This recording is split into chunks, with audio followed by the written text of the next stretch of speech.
નવાપરા વિસ્તારમાંથી આવ્યો drink and ડ્રાઈવનો case સામે. ડમ્પર ચાલકે બે વાહનોને અડફેટે લીધા. ભાવનગર શહેરના નવાપરા ચોક નજીકથી એક ડમ્પર પસાર થઈ રહ્યું હતું, જે ડમ્પરનો ચાલક નશાની હાલતમાં હોવાનું જાણવા મળ્યું છે.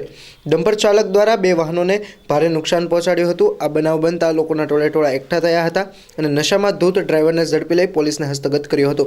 પોલીસે તાત્કાલિક ઘટના સ્થળે પહોંચી આરોપીને ઝડપી લીધો. સદનસીબે કોઈ પણ જાનહાનિ થવા પામી નથી, ફક્ત વાહનોને નુકસાન થવા પામ્યું હતું.